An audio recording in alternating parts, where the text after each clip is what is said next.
Sir. Sir answer तो sir मतलब बराबर बराबर में आ जा रहे हैं सर।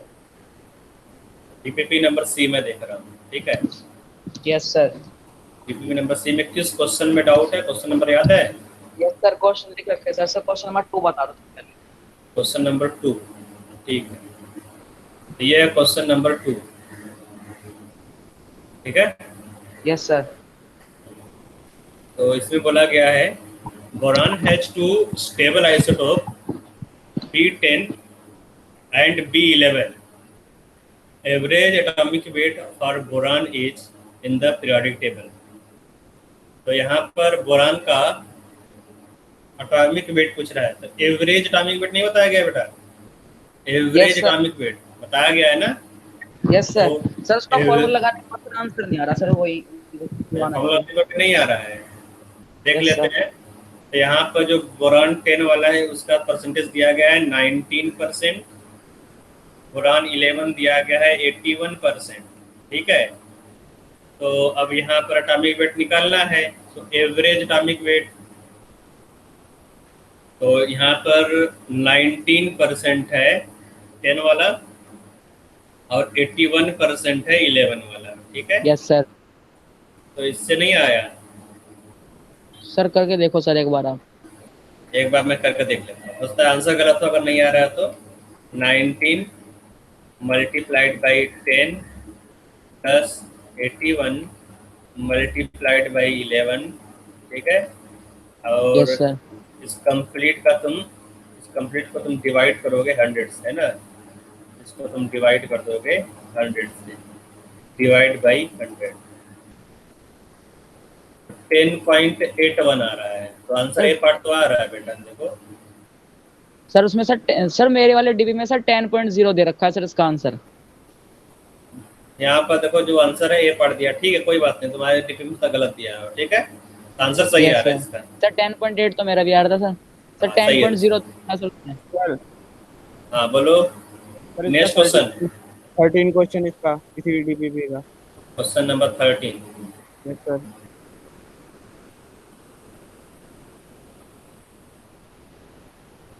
सर उससे पहले सर थर्ड बता दो सर एक बार। 13 ओपन हो गया, देख लेते हैं पे इसको। Yes sir. Yes okay sir. Sir.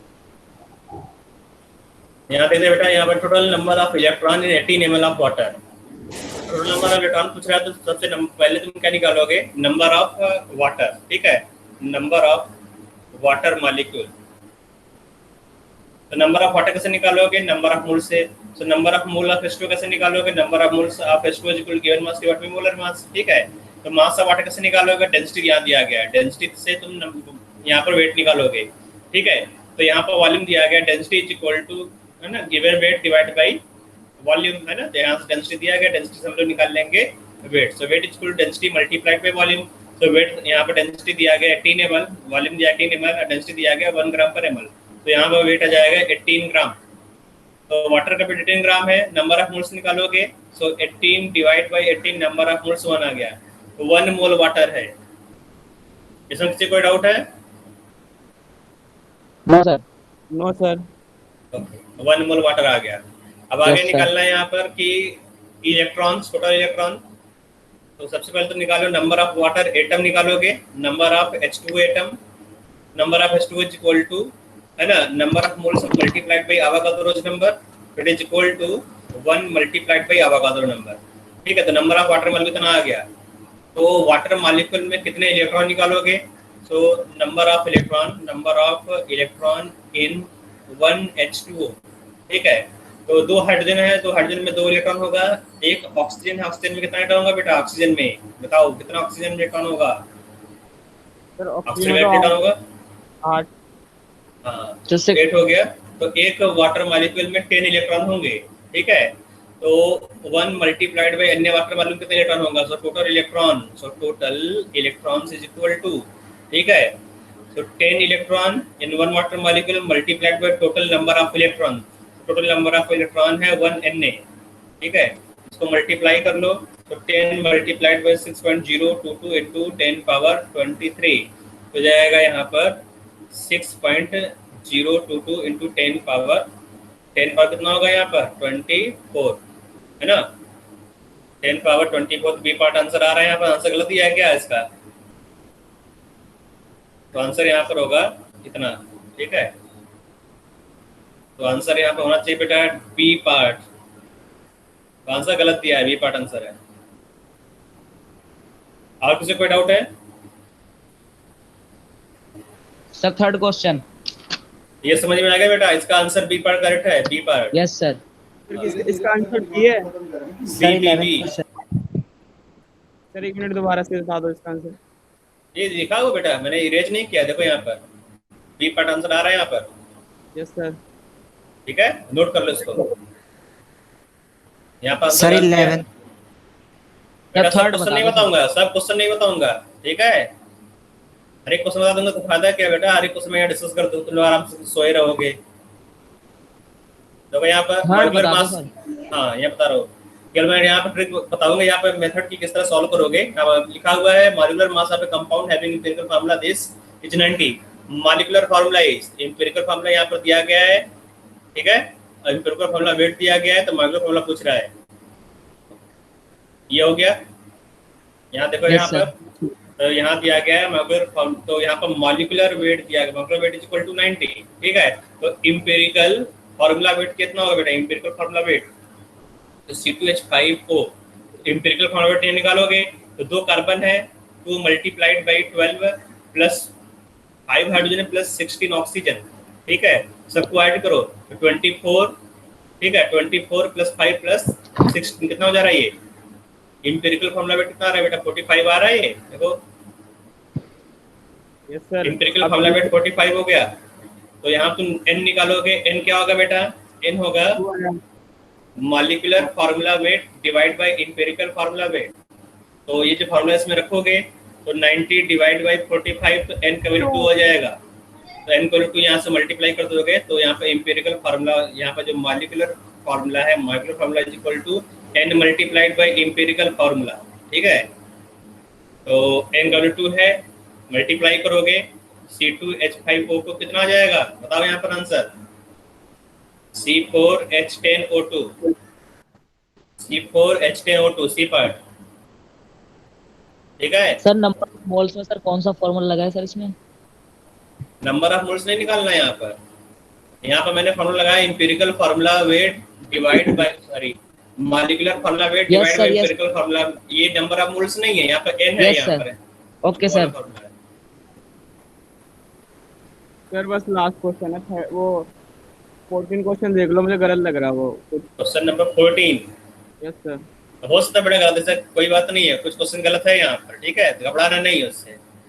तो for 14 gram of carbon monoxide the wrong statement is it occupies, 14 ग्राम है, ठीक है। 14 ग्राम मतलब कितना मोल्स हो गया? मोल्स निकाल रहे हैं आप, तो मोल्स से निकाल लेते हैं। तो 14 ग्राम इज इक्वल टू, है ना, 14 ग्राम डिवाइड बाय 28, तो नंबर ऑफ मोल्स हो जाएगा, नंबर ऑफ मोल्स आएगा 1/2। तो हाफ मोल CO, तो वॉल्यूम कितना होगा बेटा? वॉल्यूम कितना होगा NTP पर? 22.4 डिवाइड बाय 2 हो जाएगा, है ना। 1 मोल का वॉल्यूम होता है 22.4 लीटर, तो हाफ मोल कितना होगा? इसका हाफ हो जाएगा, मतलब 11.2 हो जाएगा, 11.2 लीटर। तो ये गड़बड़ है, ठीक है। तो ए पार्ट इनकरेक्ट है। बी पार्ट में जाओ, it correspond to half moles of CO, correct है। सी पार्ट में जाओ, it correspond to same moles of CO at nitrogen gas. तो नाइट्रोजन गैस का भी यहाँ पे मोल्स निकालोगे, तो मोल्स जो होगा, ठीक है, तो उतना ही आएगा। It correspond to same moles of CO at nitrogen gas, ठीक है। तो डी पार्ट में जाओगे, इट करस्पॉन्ड टू 3.01/23। तो यहाँ पर नंबर ऑफ एटम पूछ रहा है, नंबर ऑफ एटम किसे निकालोगे? Number of atom is equal to number of moles multiply by Avogadro number. तो नंबर ऑफ मोल्स 1/2 है, ठीक है। अवोगाद्रो नंबर यहाँ रखोगे तो डी पार्ट भी करेक्ट हो जाएगा। इसका मतलब जो ये पार्ट है, ए पार्ट इनकरेक्ट है। सर एनटीपी का मतलब क्या होता है? एनटीपी मतलब नॉर्मल टेम्परेचर एंड प्रेशर, वही एसटीपी है। एनटीपी मतलब STP. Okay sir. Okay sir. और कोई क्वेश्चन? मतलब इसका आंसर करेक्ट है, गलत नहीं है। सर DPP 2 में था, तो इसको हटा दें, इसमें किसी कोई डाउट नहीं है। DPPC को मैं क्लोज करो, इसमें अब किसी को डाउट नहीं बताऊंगा मैं, ठीक है। आ जाओ DPP नंबर, डीपीपी नंबर 2 में, तो डीपीपी नंबर 2 है ये वाला, ठीक है। तो डीपीपी नंबर 2,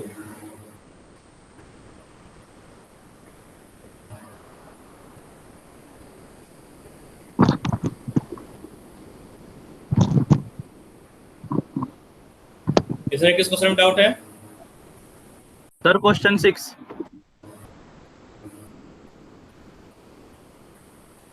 इसको मैं क्लियर कर दे रहा हूँ यहाँ पर स्क्रीन को। Question number 6, 392 milligram of H2SO4, 1.204 into 10 power 21 molecule are removed. How many moles of H2S? ये क्वेश्चन मैंने लास्ट क्लास में बता दिया था, डिस्कस कर दिया था। तो लास्ट क्लास को देखो, इस क्वेश्चन को मैंने लास्ट क्लास में डिस्कस किया था कि नहीं? Yes sir. किया था, ठीक है। तो एक क्वेश्चन को बार बार नहीं बताया जाएगा। नेक्स्ट क्वेश्चन पूछो sir 9 question number 9। Question number 9,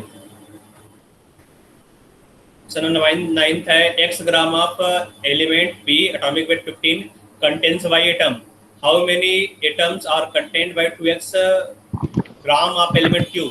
तो यहाँ पर यूनिटरी मेथड का यूज करो, सिंबल कुछ है नहीं यहाँ पर ये अलजेब्रा है, ठीक है। x gram of element P, जो एलिमेंट P है उसका वेट दिया गया है x ग्राम। ये लेट कौन ज्वाइन कर रहा है बेटा? इतना लेट ज्वाइन करोगे ना तो गड़बड़ हो जाएगा। एग्जाम में इस तरह जाना तुम लोग, है ना। जब मेंस का एग्जाम देना तो 1 घंटे बाद जाना, वहां पे एंट्री करना। सर यहाँ पे बेटा, तो यहाँ पर एलिमेंट P का दिया गया वेट दिया गया है 2x ग्राम, ठीक है। और इसका एटॉमिक वेट कितना दिया गया? एटॉमिक वेट अगर देखोगे एटॉमिक वेट यहाँ दिया गया है 15 दिया गया है। Atomic weight 15, contains y atom, यहाँ पर y एटम है, ठीक है। How many atoms are contained in 2x gram of element Q। तो एलिमेंट Q का तुमने 2x ग्राम ले लिया, ठीक है, 2x ग्राम। और इसमें how many atoms are contained, तो कितने एटम यहाँ पर होंगे, एटम पूछ रहा है, ठीक है। तो अगर Q का एटम निकालना है तो Q का एटम कैसे निकालोगे? Number of atom of Q is equal to number of moles multiplied by Avogadro's number, इससे निकालोगे, ठीक है। तो number of Q atom is equal to number of moles given mass divide by molar mass multiplied by Avogadro's number, ठीक है। तो given mass divide by molar mass, given mass by molar mass, तो यहाँ पे given mass है 2x ग्राम, molar mass यहाँ पे कितना दिया गया है 30, ठीक है, मल्टीप्लाइड बाय अवोगाद्रो नंबर। ये नंबर यहाँ दिया गया है। तो Q है, Q कितना आएगा? Number of atom 2x divide by 30 multiplied by Na, तो ये हो जाएगा x divide by 15 multiplied by Na, ठीक है। अब आ जाते हैं यहाँ पर, ये तो इतना तुम्हारा हो गया, इसको तुम रख लो रिलेशन नंबर 1, ठीक है। अब जो W है, number of atom of W, number of atom of W sorry P का नंबर एटम निकालोगे तो यहाँ पर मास दिया गया है W/m निकालो, W/m multiply by Avogadro number करोगे, number of atom of P आ जाएगा। So it is equal to कितना होगा? W यहाँ दिया गया है x ग्राम, ठीक है, x gram divide by molecular weight 15 multiplied by Avogadro number and this number is equal to y, ठीक है।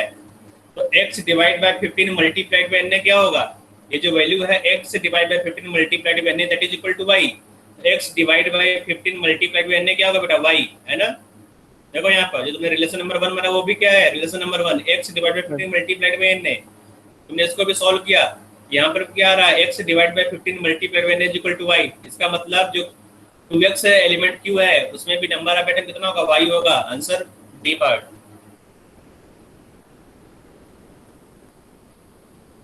नेक्स्ट क्वेश्चन सर 19 में है डाउट। ठीक है, 19th में देखो, 19th में दिया गया है कुछ, है ना। The system that contains maximum number of atom. तो मैक्सिमम नंबर ऑफ एटम कैसे निकालोगे? नंबर ऑफ मोल्स निकाल लो, ठीक है। नंबर ऑफ एटम निकालना है तुम्हें, नंबर ऑफ एटम्स, है ना। तो number of moles multiplied by Avogadro number कर दोगे, ठीक है, multiplied by sir I think sir sir गलत आ रहा है सर, एक बार करके देखो सर। सर मेरा ठीक सी आ है, रहा। सुनो तो पहले, number of moles multiplied by Avogadro number multiplied by number of atom in given molecule. ठीक है, मान लो अमोनिया है तो एक अमोनिया में कितने एटम होगा, 4 एटम होगा ना, तो 4 से मल्टीप्लाई भी करना होगा। ठीक है, इससे ओके O2 हो सर। गया, O2 में कितने एटम हो गए, 2 एटम, तो 2 से मल्टीप्लाई करना पड़ेगा। H2 में 2 एटम है, 2 से मल्टीप्लाई करना है। हीलियम में 1 है तो हीलियम 1 से मल्टीप्लाई करना पड़ेगा, ये भी करना होगा। ठीक है, आ जाता है ऑप्शन ए में, सारे हर एक ऑप्शन को देखना पड़ेगा। इम आ जाओ, तो यहाँ पर नंबर ऑफ एटम निकालना है, number of atom is equal to लिखो number of moles multiplied by Avogadro number multiplied by n prime. ये करोगे तो एन ने टर्म्स निकालेंगे, तो number of moles given mass divide by molar mass, given mass यहाँ जाएगा 4.25। मोलर मास अमोनिया कितना होगा बेटा, 14 होता है। ठीक है, अमोनिया यहाँ पर गड़बड़ तो लिख दिया, 17 होता है अमोनिया का। ठीक है, 17 मल्टीप्लाइड बाई अमोनिया में 4 एटम होगा एक अमोनिया मॉलिक्यूल में, मल्टीप्लाइड बाई अवोगाद्रो नंबर। ठीक है, इसको सॉल्व कर लो, तो सॉल्व करने पर जो नंबर आएगा यहाँ मैं लिख दे रहा हूँ, नंबर यहाँ पे सॉल्व करने पर आएगा 4.25 मल्टीप्लाइड बाई 4 डिवाइड बाई 17। ठीक है, तो ये आ रहा है 1 Na, ये 1 Na आ जाएगा। ठीक है, अवोगाद्रो नंबर के इक्विवेलेंट आ जा रहा है, तो 1 Na आ गया। ऑप्शन बी में आ जाओ, बी में यहाँ पर 8 gram of O2, 8 gram of O2, तो नंबर ऑफ एटम यहाँ कैसे निकालोगे, number of atom is equal to 8 given mass 8 हो गया divide by 16 multiplied by 2 multiplied by Avogadro's number. Sir 32 आएगा ना सर, तो मोलर। हाँ सॉरी गड़बड़ कर दिया, ये 32 होगा, ये 32 होगा। ठीक है, तो वो ये देख रहा था, बाकी सब लोग सोए हुए थे, देख के बोल दिया 32 होगा, बाकी लोग भी बोलो इस तरह से। ठीक है, इस तरह से निकालोगे ये 1/2 Na आ जाएगा। ठीक है, सी पार्ट में आओगे, सी पार्ट में 2 gram of H2, 2 gram of H2, 2 divide by molecular weight of H2 कितना होगा बेटा, 2 होगा, yes sir. 2 multiplied by Na। ठीक है, तो 2 gram divide by 2 multiplied by 2 divide by Na, तो यहाँ पर आ जा रहा है बेटा 2 से 2 कैंसिल हो जाएगा, तो यहाँ 2 Na आ रहा है। ठीक है, 2 Na आ गया। डी पार्ट में आ जाओ, डी पार्ट में 4 ग्राम ऑफ हीलियम, यहाँ जाएगा 4 divide by 4 multiplied by, helium तो एक ही होगा, divide by multiplied by Na, तो यहाँ पर जाएगा 1 Na। तो ए पार्ट में जाएगा 1 Na, देखो आ रहा है 1 पार्ट में। ठीक है, पार्ट 1 में यहाँ पर आ रहा है 1 Na, पार्ट बी में आएगा यहाँ पर हाफ Na, पार्ट सी में आ रहा है 2 Na, पार्ट डी में आ रहा है 1 Na। तो इसका मतलब यहाँ पर आंसर क्या होना चाहिए बेटा, सर सी। सी होना चाहिए। Yes sir. ये तो आंसर गलत दिया है, आंसर सी पार्ट है, इसका मतलब आंसर गड़बड़ दिया था इसमें। ठीक है, कमेंट किया हो ना बेटा, कमेंट कर दिया करो जहाँ पर आंसर तुम्हें गलत दिखाई दे। Yes sir. ओके ठीक है, और बताओ सर क्वेश्चन नंबर 11। सी में हर क्वेश्चन पूछ लोगे क्या, कुछ छोड़ोगे नहीं तुम? देख लो यहाँ पर 11 total number of proton electron and neutron question last class में बता दिया गया था। Total number of proton electron neutron last class में बताया गया था ये। चलो आगे नेक्स्ट क्वेश्चन नहीं है, DPP number A B C हो गया, डी में आ जाओ, डीपीपी नंबर डी में। Sir question number 3। Question repeat करके नहीं पूछना है, क्वेश्चन रिपीट करके सोए हुए हैं चेक करा रहे हैं यहाँ पर, पूछना है ये नंबर ये क्वेश्चन बता दो। ठीक है, ऐसा नहीं होता है यहाँ पर, ऐसा मैं करूंगा तो तुम लोग सिलेबस कभी नहीं कंप्लीट होगा, उसी में घूमते रहो गोल गोल कर, है ना, इनफाइनाइट लूप बन जाएगा।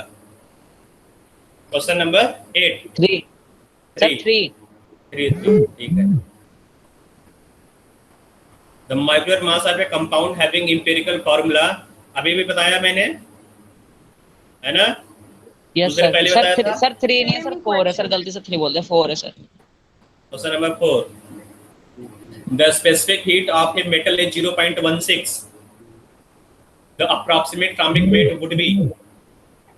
तो मैंने बताया था जो स्पेसिफिक हीट है, specific heat divide by specific heat divide by, है ना, यहाँ पे 16 इज इक्वल टू एटॉमिक, किस तरह से मैंने फॉर्मूला लिखवाया था कि नहीं, स्पेसिफिक हीट वाला एटॉमिक वेट का जो रिलेशन मैंने बताया था, स्पेसिफिक हीट डिवाइड बाई 80 होता था, sorry specific heat divide by 80 is equal to atomic weight, है ना, बताया था 0.16 डिवाइड बाई 80 तो यहाँ पर एटॉमिक वेट इस तरह से आ जाएगा। तो यहाँ पर दिया गया specific heat of a metal is 0.16, the approximate atomic weight would be, approximate atomic weight तुम्हें बताना है। तो ये आंसर नहीं आ रहा बेटा, ये फार्मूला क्या था, मैं तो भूल रहा हूँ, थोड़ा फार्मूला बताओ, कोई बताएगा बेटा फार्मूला क्या था, एटॉमिक वेट का फार्मूला क्या था बेटा? कोई नहीं बोल रहा है सर किसी को फार्मूला याद नहीं है। 6.41 स्पेसिफिक हीट कुछ ऐसे ही था। हाँ, तो मैं यहाँ पे देख ले रहा हूँ, मतलब किसी को याद नहीं है, तो मैं यहाँ पर मुझे देखना पड़ रहा है फार्मूले को। हाँ ये है यहाँ पर, ठीक है। Atomic weight is equal, atomic mass is equal to 6.4 divide by specific heat, ठीक है। तो ये जो फार्मूला है मैं यहाँ पे लिख दे रहा हूँ, तो यहाँ पर फार्मूला तुमने लिख दिया। Atomic weight, atomic mass is equal to 6.4 divide by specific heat. Atomic mass तुम्हें निकालना है, यहाँ पर एटॉमिक मास निकालना है, तो 6.4 डिवाइड बाय स्पेसिफिक हीट दिया गया है यहाँ पर, सॉरी 6.4 डिवाइड बाय 0.16, सॉल्व करो आ जाएगा आंसर। Okay sir. ठीक है, 6.4 डिवाइड बाय 0.16। सर बस 9th और बता दो बस। 9th, ये लास्ट क्वेश्चन है 9th, है ना? Yes sir. 9th देख लेते हैं। 9th दिया गया है, compound analysis we found carbon sir 9th नहीं percentage. Sir, 5th sir, 5th है, 5th ये तो हो गया sir, 5th। Question number 5, the specific heat of a metal is, sir ये भी ऐसे हो जाएगा, इसी तरह से करोगे, बस यहाँ पर जो स्पेसिफिक हीट दिया गया है जूल पर ग्राम में दिया गया है, यहाँ पे जो स्पेसिफिक हीट है वो कैलोरी में रहना चाहिए, ठीक है सर। तो कैलोरी में कैसे करोगे?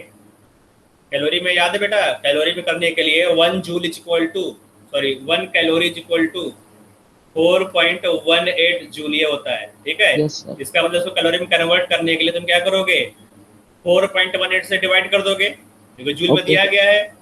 तो स्पेसिफिक हीट क्या हो जाएगा यहाँ पर, 0.836 डिवाइड बाई 4.18, ठीक है। तो यहाँ कैलोरी पर ग्राम आ जाएगा, ठीक है, कैलोरी पर ग्राम आ जाएगा। आप इसको डिवाइड कर दो, ये स्पेसिफिक हीट आ गया, उसको यूज कर लो, ठीक है। यस सर, यस सर, ठीक हो गया। और किसी कोई डाउट है? और किसी कोई डाउट है? No sir. Yes sir, last question. बोलो। लास्ट वाला क्वेश्चन नंबर 10। क्वेश्चन नंबर 10 को देखो, 60 gram of compound analysis produces 14 gram carbon, 4 gram hydrogen, 32 gram of oxygen. The empirical formula of the compound is, ठीक है। यहाँ पर percentage नहीं दिया गया है, तो परसेंटेज निकाल नहीं लोगे बेटा। जो टोटल मास दिया गया टोटल कंपाउंड का 60 ग्राम दिया गया है, तो 60 ग्राम में कौन कौन सा एलिमेंट हो, कार्बन है, हाइड्रोजन है या ऑक्सीजन है, 3 एलिमेंट दिया गया है। तो कार्बन निकालना है बेटा, कार्बन 24 ग्राम दिया गया आउट ऑफ 60 ग्राम, है ना। यहाँ परसेंटेज है कार्बन का।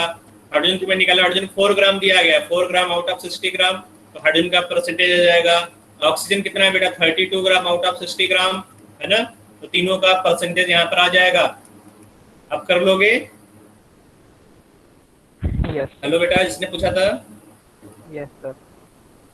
ठीक है, परसेंटेज मैंने बता दिया, इस तरह से परसेंटेज निकालोगे और फिर उसी टेबल में रखकर यूज कर लोगे, ठीक है बेटा।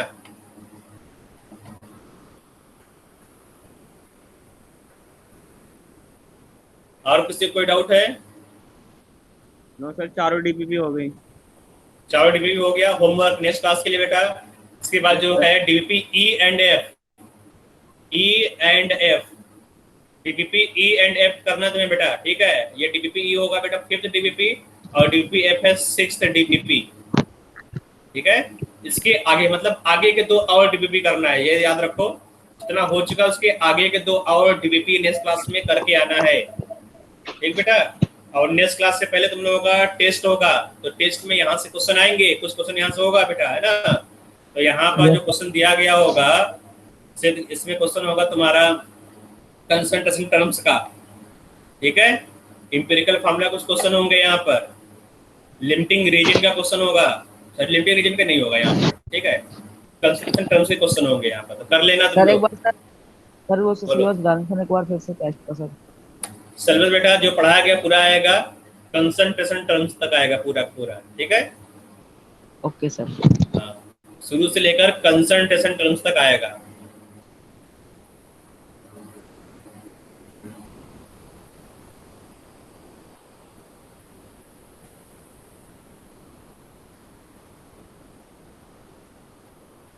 तो लास्ट क्लास में जो पढ़ाया गया इसमें किसी कोई डाउट है तो पूछ सकते हो, लास्ट क्लास का डाउट। सर ये परसेंट है सर, यही जो है अभी स्क्रीन पे है ना यही। हाँ, इसमें क्या बेटा, क्या डाउट है? सर ये समझ नहीं आता मुझे सर थ्योरी। इसका एक क्वेश्चन है, क्वेश्चन करके समझ में आ जाएगा, ठीक है। ठीक है सर। एक क्वेश्चन डीपीपी में दिया गया है, जब डीपीपी करोगे उसमें एक क्वेश्चन मिलेगा, उसको करके समझा देंगे। ओके, यहाँ पर जो बेटा फॉर्मूला, इस फॉर्मूले से कोई डाउट है बेटा? यहाँ पर मैंने बताया था इंपेरिकल वेट, सॉरी यहाँ पे क्या था, इन बता रहा था मैं, केमिकल इक्विवेलेंट चल रहा था, ठीक है। इक्विवेलेंट वेट्स का या इक्विवेलेंट मास का फॉर्मूला ये है। तो equivalent mass is equal to molar mass m divide by n factor. ये कर दोगे किसी भी सब्सटेंस का इक्विवेलेंट वेट निकल आएगा। और यहाँ पे मैंने डेफिनेशन लिखवाया था किस तरह से, बाय डेफिनेशन तुम बता सकते हो कि इक्विवेलेंट वेट कितना होगा, है ना। और इक्विवेलेंट वेट का डेफिनेशन बहुत इंपॉर्टेंट है। तो इस तरह से इक्विवेलेंट वेट तुम निकालते हो। अगर कोई ऐसा एलिमेंट है ना, जहाँ पर डेफिनेशन नहीं चल रहा है, तो वहां पर तुम इस फॉर्मूले से निकालोगे, equivalent mass is equal to molar mass divide by n factor. n factor क्या होगा हम लोग यहाँ पर देखेंगे, n फैक्टर। तो n factor in case of acid basis and basis or basicity, तो मैंने कुछ बताया था यहाँ क्लास में ना। For non redoxation n factor of element is valency. अगर एलिमेंट है तो एलिमेंट के लिए n फैक्टर क्या होगा बेटा, वैलेंसी होगा उसका, ये मैंने बता दिया था। अगर कोई एसिड है तो एसिड के n फैक्टर क्या होगा उसका, बेसिसिटी। जैसे HCl के n फैक्टर क्या है, 1 है। HNO3 के लिए यहाँ पर n फैक्टर, हर एक के लिए जो n फैक्टर है यहाँ पर दिया गया है, 1 1 1 2 3 2 2, है ना। तो ये लास्ट क्लास में हो गया था। आ जाते हैं बेस के लिए। यहाँ तक किसी कोई डाउट है? कोई डाउट नहीं, ठीक है। फॉर बेसिस, तो अगर बेस दिया गया तो बेस का n फैक्टर कैसे निकालोगे? जिस तरह से एसिड में रिप्लेसेबल H+ देखते हैं बेटा, कितना H+ दे रहा है सॉल्यूशन में, उस तरह से हम निकालते हुए n फैक्टर ऑफ एसिड। अब बेस में क्या देखोगे कि जो बेस है वो कितना OH- देगा। जैसे तुमने NaOH लिया, NaOH को वाटर में डाल दो तो NaOH क्या देगा बेटा, Na++ OH-। तो एक हाइड्रोक्साइड आयन दे रहा है कि नहीं, NaOH। तो जितना हाइड्रोक्साइड आयन वाटर में देगा वही उसका n फैक्टर होगा बेस का, ठीक है। जैसे तुमने अमोनिया ले लिया, अमोनिया तुमने वाटर में डाल दिया, अमोनिया वाटर में डालोगे तो क्या होगा, तो ये क्या बना लेगा बेटा, NH4++ OH-, है ना। तो एक OH- देगा तो n फैक्टर क्या होगा इस बेस का, 1।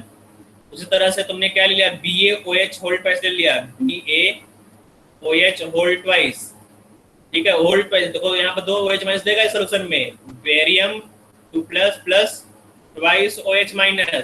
तो 2 OH- दे रहा है, इसका मतलब इसका बेसिसिटी 2 हो जाएगा। अल्युमिनियम का बेसिसिटी यहाँ पर 3 हो जाएगा, है ना। तो जितना OH- देता है सॉल्यूशन में वही उसका एसिडिटी होता है, इसको बोलते हैं एसिडिटी, ठीक है। सॉल्यूशन में जितना OH- कोई बेस देगा वही उसका एसिडिटी होगा। Bases will be treated as bases which furnishes OH- ion when dissolved in a solvent. The n factor of base is the number of OH- that molecule of the base would when dissolved in a solvent. ठीक है, इतना समझ में आ गया सबको? इसको note कर लो, स्क्रीनशॉट ले लो इसका। तो स्क्रीनशॉट ले लिया होगा। आगे चलते हैं। आगे है n फैक्टर फॉर सॉल्ट्स, ठीक है। तो सॉल्ट का n फैक्टर कैसे निकालोगे? तो सॉल्ट का n फैक्टर निकालना बहुत आसान है। तुम कटाई या एनायन के ऊपर चार्ज निकाल लो, ठीक है। जितना चार्ज होगा कटायन या फिर एनायन के ऊपर वही उसका n फैक्टर होगा। जैसे तुमने ले लिया यहाँ पर KgNO3 तुमने लिया है, ठीक है। तो KgNO3 के डिजॉल्व करो वाटर में, डिजॉल्व करने पर क्या बनाएगा, Ag+NO3-। तो कटान पे कितना चार्ज आ रहा है, बताओ बेटा कितना चार्ज है? सर +1 एक चार्ज है +1 है, तो एन फैक्टर क्या हो जाएगा यहाँ पर? एन फैक्टर 1 होगा। यहाँ एन फैक्टर के लिए प्लस माइनस नहीं लगाओगे तो एन फैक्टर यहाँ पर 1 हो जाएगा। उसी तरह से नाइट्रेट के ऊपर देखो, है ना, तो ज्यादा प्लस होगा तो माइनस होगा, मतलब जितना पॉजिटिव चार्ज होगा उतना ही नेगेटिव चार्ज होगा किसी भी सॉल्ट के ऊपर, न्यूट्रल सॉल्ट के ऊपर। तो एन फैक्टर तुम कटायन का देखो या फिर अनायन का देखो, सेम होगा। ठीक है, तो यहाँ पे क्या लिखा हुआ? The n factor for such a salt is total charge on cation और एनायन। तो कटायन या अनायन के ऊपर जितना टोटल चार्ज होगा भाई उसका एन फैक्टर होगा। जैसे यहाँ पर दिया गया MgCl2, तो अगर तुम MgCl2 को वाटर में डिजॉल्व करोगे तो क्या बनाएगा? Mg2 plus plus twice Cl minus. तो कितना नेगेटिव चार्ज यहाँ पर है? नेगेटिव चार्ज देखो यहाँ पर 2 नेगेटिव चार्ज है कि नहीं? टोटल नेगेटिव चार्ज यहाँ पर 2 है, तो एन फैक्टर क्या हो जाएगा MgCl2 का? 2। या फिर कटायन का देख लो, कटायन के ऊपर कितना पॉजिटिव चार्ज है? 2 पॉजिटिव चार्ज है ना, तो एन फैक्टर क्या होगा? MgCl2 का 2। चाहे तुम कटायन का देखो चाहे अनायन का देखो, बात सेम है। ठीक है, तो एन फैक्टर क्या होगा? N factor of such a salt is total charge on cation और अनायन। या तो कटायन का देखो या फिर अनायन का देखो। ठीक है, इस तरह तुम एन फैक्टर निकाल सकते हो अलग अलग सब्सटेंस का। देखिए यहाँ पर एग्जांपल दिया गया है, what is the n factor of this salt. ये डबल सॉल्ट यहाँ पर दिया गया है ना, इसको वाटर में डिजॉल्व करो। ठीक है, डिजॉल्व कर देखो यहाँ पर कितने पॉजिटिव चार्ज आ रहा है या फिर कितने नेगेटिव चार्ज आ रहा है, और एन फैक्टर बताओ इसका क्या होगा। एन फैक्टर तुम लोग बताओगे, सॉल्व करो बेटा कॉपी में, बताओ what is the n factor of this given salt.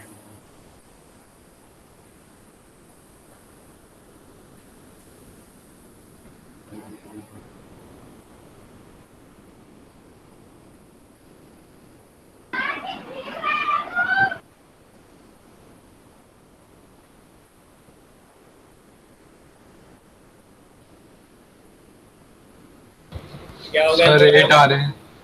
8 आ रहा है। ठीक है, जिसका 8 आ रहा है वो करेक्ट है। यहाँ देखो बेटा, अगर वाटर में जला करो तो क्या देगा? Twice K plus plus SO4 2 minus plus twice Al3 plus plus SO4 2 minus. Water water mix हो जाएगा।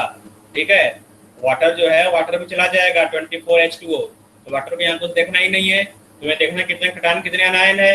कटायन को देख लो, यहाँ पर 2 पॉजिटिव यहाँ पर है और यहाँ पर 6 पॉजिटिव चार्ज है, तो 6 + 2 कितना हो गया? तो दोनों को ऐड करो, यहाँ पर 6 + 2 8 हो गया ना, तो एन फैक्टर यहाँ पे जाएगा 8। इस तरह से अनायन को देख लो, यहाँ पर 2 नेगेटिव चार्ज है और यहाँ पर देखो 2 2 4 और यहाँ पर 3 है ना, ये 3 होगा, तो 3 मल्टीप्लाइड बाई 2 6 हो जाएगा। तो दोनों को ऐड करो, 6 + 2 8 हो जाएगा, तो एन फैक्टर यहाँ पर 8 हो जाएगा।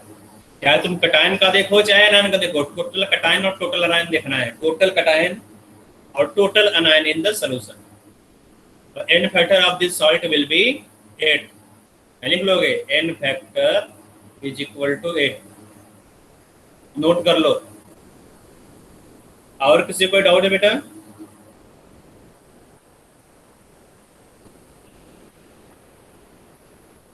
और किसी कोई डाउट है इसमें? No sir. आगे चलते हैं। N factor for redox change.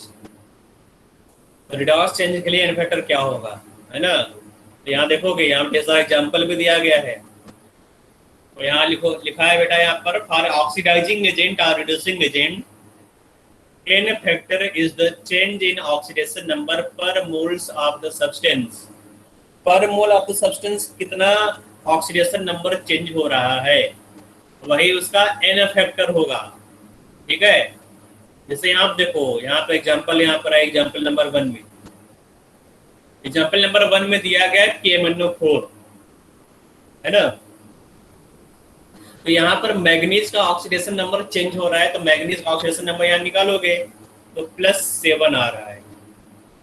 ठीक है, +7 से कहाँ पर चेंज हो गया बेटा? यहाँ पर +7 से चेंज हो रहा है +2 में। जो चेंज है यहाँ पर निकालोगे, 7 से 2 में चला गया है। यहाँ पे बेटा एरो के ऊपर अगर H+ लिखा है, इसका मतलब क्या हुआ बेटा?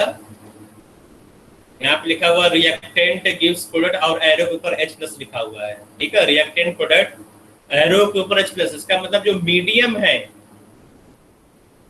मीडियम क्या होगा बेटा? एसिडिक मीडियम, ठीक है। और अगर एरो के ऊपर OH माइनस लिखा गया, इसका मतलब क्या हुआ? Basic medium. Basic medium. Basic medium. और एरो के ऊपर अगर वाटर लिख दिया गया या कुछ नहीं लिखा या वाटर लिख दिया, इसका मतलब क्या हुआ? एक्वस। Neutral medium. तो आप देखो यहाँ पर ये तुम्हारा हो गया एसिडिक मीडियम, ये न्यूट्रल मीडियम और ये बेसिक मीडियम, फिर से H प्लस मीडियम ना, H प्लस एसिडिक मीडियम। तो ये मीडियम के बारे में बता रहा है, एरो के ऊपर जो H प्लस है। तो जो KMnO4 है एसिडिक मीडियम में Mn2 प्लस बना रहा है, तो चेंज इन ऑक्सीडेशन नंबर निकालोगे, ठीक है। चेंज इन ऑक्सीडेशन नंबर तो कितना होगा बेटा? चेंज निकालोगे तो यहाँ पे जो चेंज आएगा 2 - 7, ठीक है। तो कितना चेंज आ रहा है? 5 आ रहा है कि नहीं? 5 आ रहा है। तो जो चेंज होगा वही n फैक्टर होगा, so n factor is equal to 5, ठीक है। तो n फैक्टर यहाँ पर 5 होगा, चेंज इन ऑक्सीडेशन नंबर 5 आ रहा है, तो n फैक्टर 5 हो जाएगा। अब यहाँ पर देखो KMnO4 न्यूट्रल मीडियम में Mn4 प्लस बना रहा है, यहाँ पर KMnO4 में Mn का ऑक्सीडेशन नंबर निकालोगे। कैसे निकालोगे ऑक्सीडेशन नंबर? भाई सिंपल सा रूल है, let the oxidation number, let the oxidation number, oxidation number of Mn is equal to X। Mn का एक्सज्यूम कर लिया, पोटेशियम का 1 होता है, ग्रुप 1 एलिमेंट का 1 होगा, X plus 4 multiplied by oxygen का -2 होता है, न्यूट्रल है तो 0, तो X के लिए सॉल्व करोगे X इज इक्वल टू 7 आएगा।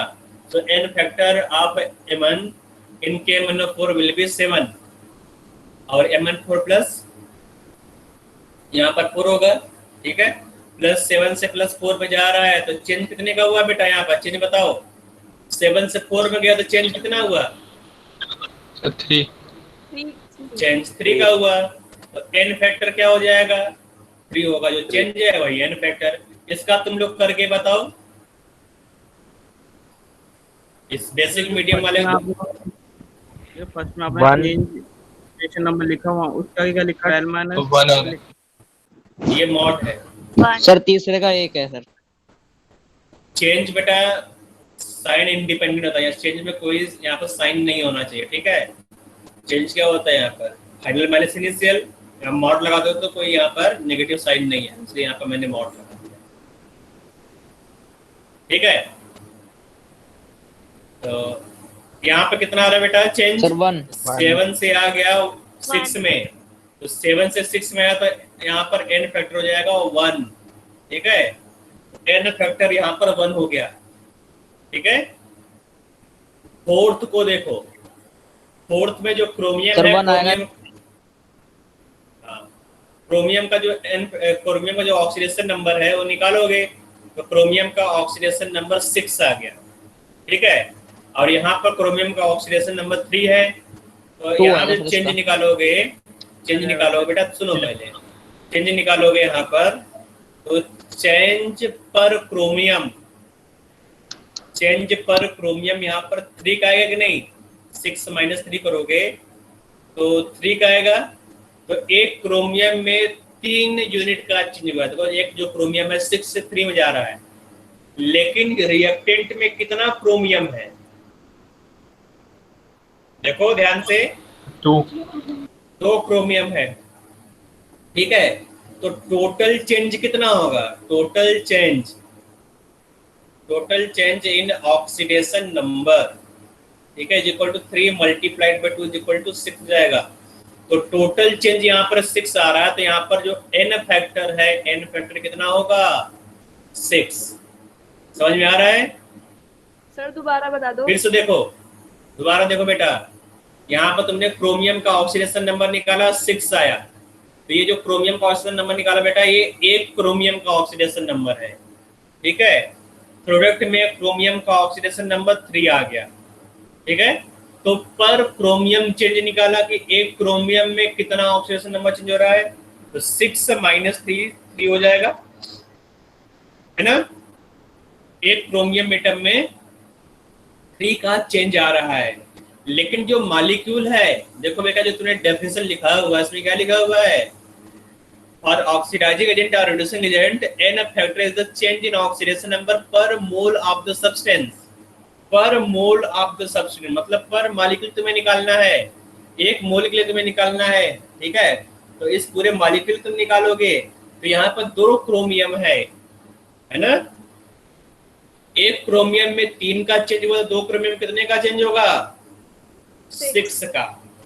तो टोटल चेंज 6 का हो गया, तो एन फैक्टर हो जाएगा 6, ठीक है। इसके बाद नीचे देखो, यहाँ पर ऑक्जेलेट है, यहाँ नीचे दिया गया ऑक्जेलेट, इसका एन फैक्टर निकालो। यहाँ पर देखोगे कार्बन, जो कार्बन यहाँ पर बना हुआ है, देखो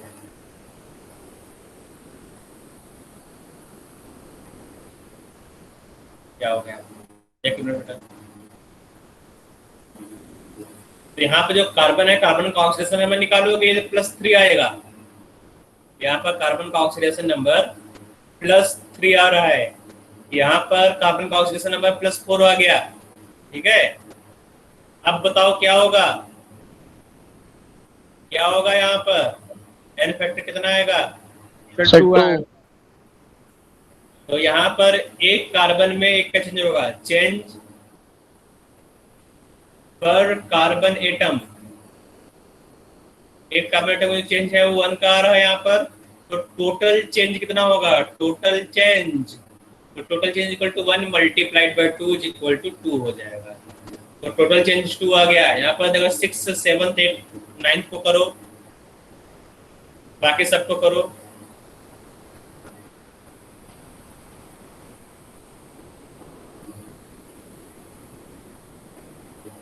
बाकी सबको करो यहाँ पर।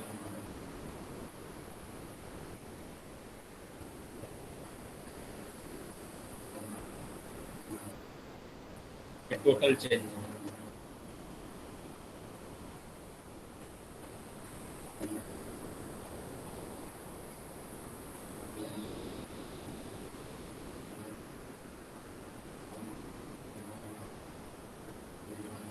तो 6th में कितना आंसर आ रहा है, 6 में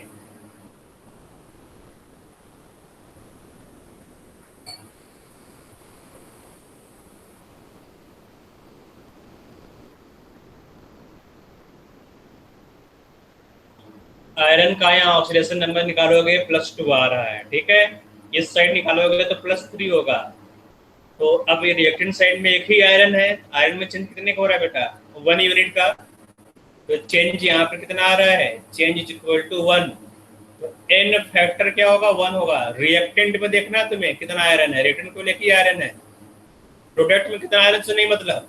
रिएक्टेंट में केवल एक आयरन है, तो पर मॉलिक्यूल ऑफ रिएक्टेंट तुम्हें FeSO4 का निकालना है।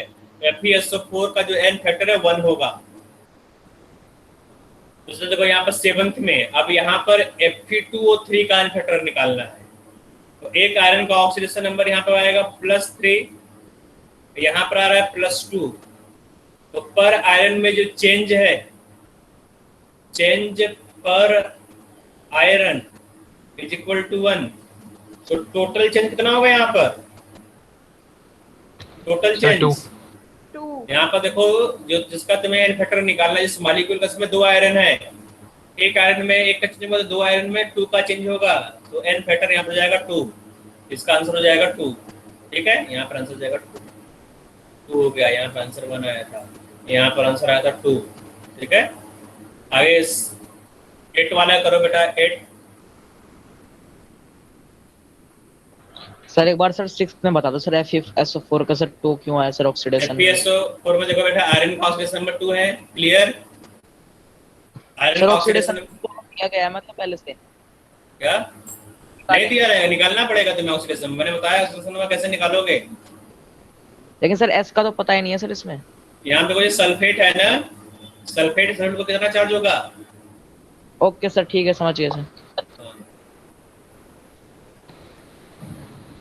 सर 8th का 1 आ रहा है। 8 का 1 आ गया, ठीक है। यहाँ देखो -1 से ये -1 से 0 में जा रहा है, तो -1 से 0 में गया तो 1 का चेंज होगा, तो चेंज यहाँ पर 1 है तो एल फैक्टर 1 होगा। अब 9th का बताओ। सर 2। ये 0 से -1 में जा रहा है, ठीक है, तो एक आयोडीन में 1 का चेंज होगा, लेकिन तुम्हें I2 का निकालना है तो इसमें 2 आयोडीन है, ठीक है, 1 × 2 = 2 होगा यहाँ पर आंसर, ठीक है। चलो 9th, ये 10th का करो, 10th 11, 10th और 11th का करो।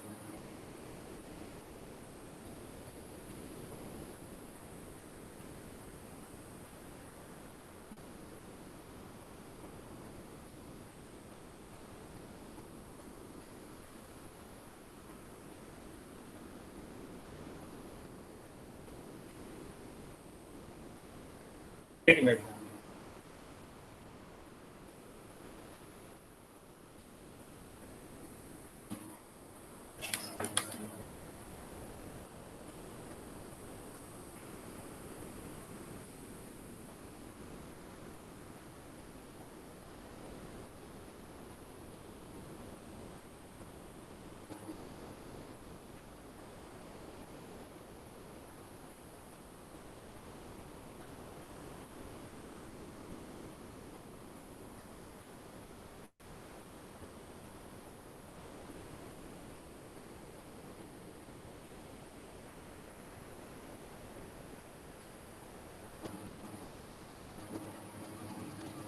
तो 10th का सर 1 आ रहा है क्या?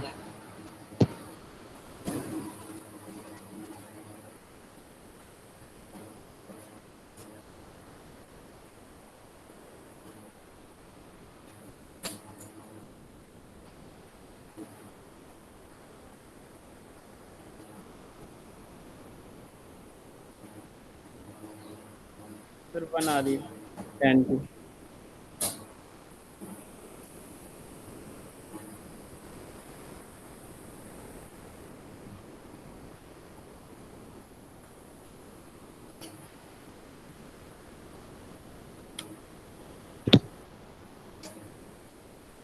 सर 3 आ रहा है। एक मिनट, 10th का सर 1 आ रहा है सर। 10th का आंसर 1 आ गया। Yes sir. 10th का 1 आ रहा है, जिसका 1 आया बेटा करेक्ट है, 10 का 1 आएगा, ठीक है। यस सर 1 सर मेरा भी। समझ में आ रहा है 10 का 1 कैसे आएगा? यस सर 1/2 हो गया, हाँ, बट तो 2 यहाँ पर देखो 2 से 2.5 में जा रहा है, ठीक है, 2 से 2.5 में, और यहाँ देखोगे तो पर सल्फर यहाँ पर 0.5 का चेंज होगा, इन 2 सल्फर है तो 2 से मल्टीप्लाई करो, 0.5 × 2 = 1, तो यहाँ पे चेंज है 1 का आएगा। आयोडेट यहाँ पर है, यहाँ पर आयोडीन का ऑक्सीडेशन में निकालो तो +5 आएगा, +5 से +1 में आ रहा है, तो चेंज कितना होगा? 4 का। 4 का, तो यहाँ पर आंसर 4 आएगा, यहाँ पर 1 और 4। उससे कोई डाउट इसमें, इन दोनों में? सर 10th बताना दोबारा। 10th में आयोडीन का ऑक्सीडेशन नंबर निकालोगे, late the oxidation number iodine = X है ना, तो इस तरह से करने पर आयोडीन का ऑक्सीडेशन नंबर +5 आएगा, सर 10th, ठीक है, प्लस 10th ऊपर वाला, ओके। ऑक्सीडेशन नंबर बेटा निकाला तुमने सल्फर का? सल्फर का ऑक्सीडेशन नंबर कितना आ रहा है, निकाला कि नहीं? मैं निकाल दे रहा हूँ, ठीक है। Let the oxidation number of sulphur = X, तो 2 सल्फर है 2 × X प्लस 3 ऑक्सीजन है 3 × -2 = -2, ठीक है। तो 2X = 2, यहाँ पर 2 माइनस में से तो प्लस हो जाएगा, प्लस 3 गड़बड़ तो नहीं है, तो ये -2 है, = -2, तो जाएगा ये आंसर आ जाएगा यहाँ पर -2 + 6 हो जाएगा +4, तो X = 2 आ गया यहाँ पे देखो, ठीक है। तो ऑक्सीडेशन नंबर ऑफ सल्फर = 2, बस यहाँ पे निकालोगे, ऑक्सीडेशन नंबर ऑफ सल्फर यहाँ पर आएगा 2.5 आएगा, ठीक है। समझ में आ रहा है ये ऑक्सीडेशन नंबर कैसे निकालना है? ओके, तो यहाँ पे निकालोगे change in oxidation number of पर सल्फर एटम = 2.5 - 2 = 0.5, ठीक है, 0.5। तो टोटल चेंज तुम्हें निकालना है, टोटल चेंज तो तुम्हें निकालना किसका बेटा एन फैक्टर निकालना H2O3 का, तो टोटल चेंज आएगा 0.5 मल्टीप्लाइड बाय 2, तो इस मॉलिक्यूल में 2 सल्फर है, तो आंसर आ जाएगा 1। इसको देखो यहाँ पर 12th का, 12th वाला मैं बताऊंगा, ठीक है। तो यहाँ पर 12th वाला ध्यान से देखोगे तो 12th में 2 ऐसे एलिमेंट है, 2 ऐसे एटम है जिसका ऑक्सीडेशन नंबर चेंज हो रहा है। एक तुम्हारा हो गया CuS, ठीक है, और यहाँ जो CuS है बेटा यहाँ पर 10th में, ठीक है, इसमें कॉपर और सल्फर दोनों का ऑक्सीडेशन नंबर चेंज हो रहा है। कॉपर का भी देखोगे, कॉपर यहाँ पर क्या है बेटा, यहाँ पर जो कॉपर है वो है +2 में। अरे यहाँ कॉपर को एक मिनट, यहाँ पर कॉपर CuS2 सॉरी, यहाँ पर कॉपर +2 पहले से ही है, कॉपर चेंज नहीं हो रहा है, ठीक है, +2 है यहाँ पर, कॉपर का ऑक्सीडेशन +2 है, सल्फर का -2 है, तो कॉपर +2 से +2 में गया है, मतलब कॉपर का ऑक्सीडेशन चेंज नहीं हुआ, ठीक है। लेकिन जो सल्फर है, सल्फर का ऑक्सीडेशन नंबर यहाँ पर +4 हो गया बेटा। मैंने केवल यहाँ पर ऑक्सीडेशन नंबर लिखा है, किसी कोई डाउट पूछ लो। यहाँ पर कॉपर का ऑक्सीडेशन नंबर यहाँ +2 होगा, सल्फर का -2 होगा, यहाँ पर Cu2+ है तो ऑक्सीडेशन नंबर कॉपर का +2 होगा, सल्फर का यहाँ तो निकालोगे ऑक्सीडेशन नंबर +4 होगा। इसमें किसी कोई डाउट है तो पूछ सकते हो ऑक्सीडेशन नंबर में। कॉपर का कैसे निकला इसमें? बेटा यहाँ पर जो कॉपर है, कॉपर का 2 ऑक्सीडेशन नंबर होता है। यहाँ पर मैंने है ना थोड़ा सा जनरल जो मॉलिक्यूल होता है उसमें मैंने थोड़ा सा हेल्प लिया है कि जो कॉपर है, कॉपर का ऑक्सीडेशन नंबर 2 होगा, या तो +2 होगा या तो +1 होगा, ठीक है। तो अगर सल्फर -2 में है तो कॉपर क्या होगा बेटा, यहाँ पर जो सल्फर है सल्फाइड के फॉर्म में है, अगर सल्फर सल्फाइड के फॉर्म में तो सल्फर का ऑक्सीडेशन नंबर -2 होगा, तो अगर सल्फर का -2 है तो कॉपर का +2 होगा, ठीक है। तो कॉपर का +2 है, सल्फर का -2 है, तो कॉपर +2 से +2 में गया तो कोई चेंज नहीं हुआ कॉपर में, तो 0 चेंज। लेकिन जो सल्फर है, सल्फर -2 से +4 में गया, -2 से +4 में, तो नेट चेंज कितना हुआ यहाँ पर, तो -2 से +4 में गया, -2 से +4 में, ठीक है, -2 से +4 में गया है, तो 6 का हो गया सर, तो 6 का चेंज होगा। तो n फैक्टर क्या होगा बेटा, H2S CuS का n फैक्टर हो जाएगा 6, ठीक है, n फैक्टर यहाँ पर 6 हो जाएगा। इसमें किसी कोई डाउट तो पूछ सकते हो। 12th में बेटा यहाँ देखो प्रोडक्ट साइड में 2 प्रोडक्ट दे दिया, Cu दे दिया, सल्फर दे दिया, तो अब यहाँ पर सल्फर का भी ऑक्सीडेशन नंबर निकालोगे, कॉपर का भी निकालोगे, देखोगे कि किसका ऑक्सीडेशन नंबर चेंज हो रहा है। दोनों में से केवल सल्फर का चेंज हो रहा था, ठीक है, केवल सल्फर का चेंज हो रहा है, कॉपर का चेंज नहीं हो रहा, तो सल्फर का तुमने चेंज निकाल लिया, तो चेंज इन सल्फर आ रहा 6, तो यहाँ पर आ जाएगा n फैक्टर = 6। आ जाते हैं क्वेश्चन नंबर, ये कौन सा क्वेश्चन, 13, ठीक है, 13th में आ जाओ। तो 13th में कॉपर सल्फर है, कॉपर का जो ऑक्सीडेशन नंबर है वो +1 होगा, सल्फर का -2 होगा। ये क्लियर सबको, जिसको डाउट पूछो। सल्फर का तो कहिए सल्फाइड के फॉर्म में तो -2 होगा, है ना, तो अगर ये -2 है तो टोटल कॉपर के ऊपर +2 होगा, तो एक कॉपर के ऊपर +1 होगा। देखो इस तरह से, late the oxidation number of copper = x, तो 2 कॉपर है तो 2x हो जाएगा, है ना, 2x, सल्फर का -2 है =0, सो x +1 आ जाएगा, इसलिए मैंने +1 लिख दिया, ठीक है। कॉपर का +1 हो गया, सल्फर का -2। प्रोडक्ट साइड में जो कॉपर है, कॉपर का ऑक्सीडेशन नंबर कितना है यहाँ प्रोडक्ट साइड में, 2 है, सल्फर का निकालोगे तो 6 आएगा। ये ऑक्सीडेशन नंबर सबको समझ में आ रहा है कि नहीं, ऑक्सीडेशन नंबर सबको समझ में आया जो मैंने लिखा है यहाँ पर, यस सर, यस सर। तो अब देखोगे यहाँ पर कॉपर में भी चेंज हो रहा है और सल्फर में भी चेंज हो रहा है। तो कॉपर में कितना चेंज हुआ, ठीक है, कॉपर में जो चेंज हो रहा है 2 - 1 = 1, टोटल चेंज कॉपर में कितना होगा, total change in copper = 1 multiplied by 2, 2 copper है तो कॉपर में 2 का चेंज हो रहा है कि नहीं, कॉपर में वो Cu में एक कॉपर को +1 + 2 में गया तो एक कॉपर में 1 का चेंज हुआ, तो टोटल चेंज कितना होगा? टोटल चेंज समझ में आ रहा है? 2 कैसे आ गया बोलो तो? Yes yes sir. Yes sir. Sulphur तुम्हें चेंज निकालना है बेटा। सल्फर देखो 6 में जा रहा है -2 से, ठीक है, -2 से 6 में चला गया सल्फर, तो चेंज कितना होगा? 8 का। तो सल्फर में 8 का चेंज हुआ, कॉपर में 2 का चेंज हुआ, तो टोटल चेंज कितना होगा? टोटल चेंज यहाँ पर होगा 8 + 2 = 10। तुम्हें टोटल चेंज निकालना है, तो टोटल चेंज कैसे निकलेगा? Change in copper plus change in sulphur.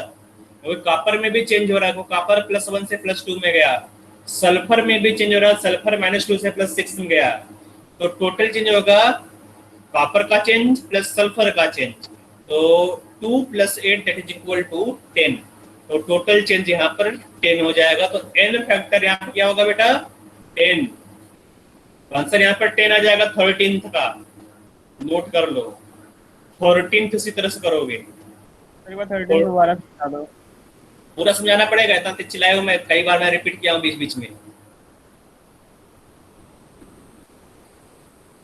मैं इसको 10 बार रिपीट किया हूँ, तो तुम बोलो दोबारा। 10 बार मैं रिपीट कर रहा हूँ जाकर। चलो देखो, यहाँ पर तुमने क्या किया? ऑक्सीडेशन नंबर लिखा, जितने भी एलिमेंट है सबका ऑक्सीडेशन नंबर लिखा यहाँ पर। मैं पूरा इरेज कर दे रहा हूँ, तो इरेज के दोबारा नहीं, तुम समझोगे नहीं, दोबारा बता रहा हूँ मैं। कॉपर का तुमने ऑक्सीडेशन नंबर निकाला यहाँ +1, ये समझ में आ रहा बेटा? कॉपर का +1। Yes sir. सल्फर का -2 समझ में आ रहा है? Yes sir. कॉपर का +1 कहाँ जा रहा है बेटा? +2 में जा रहा है कॉपर में। Yes sir. सल्फर -2 से +6 में जा रहा है, ठीक है। तो जो n फैक्टर होता है, n factor = total change in oxidation number होगा। Total change in oxidation number, ठीक है, इन ऑक्सीडेशन नंबर, ठीक है। तो टोटल चेंज कैसे निकालोगे? Change in copper plus change in sulphur, ठीक है। तो कॉपर में कितने चेंज हुए बेटा? 2 कॉपर है और एक कॉपर में 1 का चेंज हो रहा है, ठीक है। 2 कॉपर है और एक कॉपर में 1 का चेंज हुआ। ये समझ में आ रहा है? यहाँ पर चेंज इन कॉपर। सल्फर देखो, एक सल्फर है और एक सल्फर में कितने चेंज हुआ बेटा? सल्फर में जो चेंज आ रहा है यहाँ पर, है ना, कितने चेंज हुआ बेटा? 6 - -2 ये 8 हो जाएगा, तो 2 + 8 = 8, ठीक है। तो टोटल चेंज 8 का आ रहा है, तो n फैक्टर क्या होगा? 8। समझ में आ रहा है ये? यस सर, आ गया। आगे देखो, क्वेश्चन नंबर 14 को तुम लोग करोगे। अब ट्राई करो खुद से।